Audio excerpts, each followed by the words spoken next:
حسین ټینټ اینڈ کراکری سروس دا زموږ یو ملګری دی حسین احمد کانجو او دا یو غټ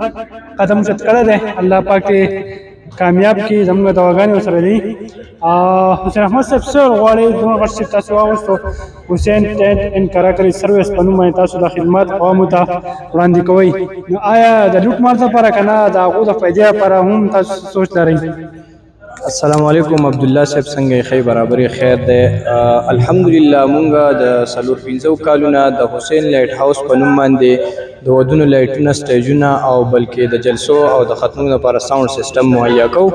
په ښه طریقې سره او په بهترین سیستم سره د هغې سره مونږ دا سوچ وکړو چې یاره زمونږ د کم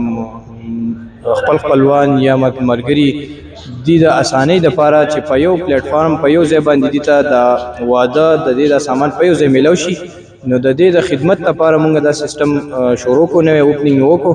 او په دې کې زمونږ د دې عوامو زمونږ د دې وروڼو د ملګرو د دې د خدمت جذبه ده انشاءالله الله دې په دې کې مونږ کامیاب کړي. اوس سوچ د دا وکړو چې د علاقې د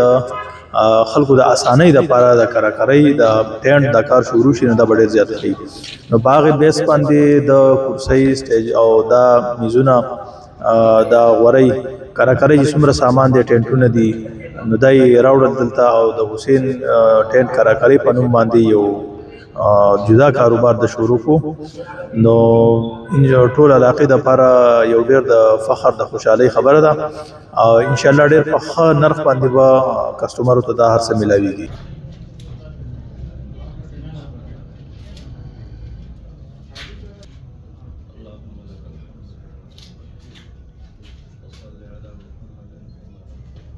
بسم الله الرحمن الرحیم.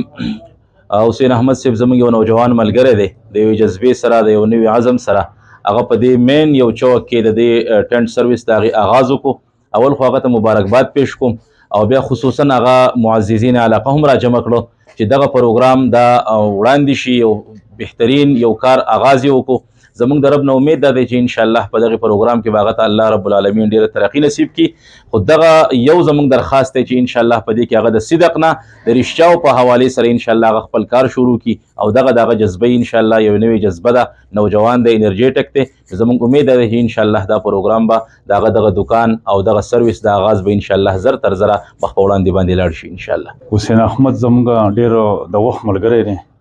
په دې علاقه کې زه ټرافیک انسپکټر هم پاتې یم اوس په منګوره کې ډي اس پي م په سټي باندې خو چې دغه نه زه خبر شوم نو په دې کې ما ایسه واخیستله چې حسین احمد له موږ حوصله افزایي ورکړو او دا د کانجو د ډیرۍ دپاره دا یو ډېر اهمه دغه وشوله ابتدا وشوله چې دا کار د شروع کړو دې خلکو ته به ډېر سهولت جوړ شي او حسین احمد ته زه هم دا خواست کوم چې دی د خپل کار داسې وچلوي چې د ده نه خلک هم مطمئن شي او د دا کار مخ په وړاندې لاړ شي. خو پکار دا ده چې موږ د علماء کرامو د دا زده کړو داسې نه لکه حدیث شریف کې راځي پیغمبر علیه السلام فرمایي چې تاسو به یو وخت راشي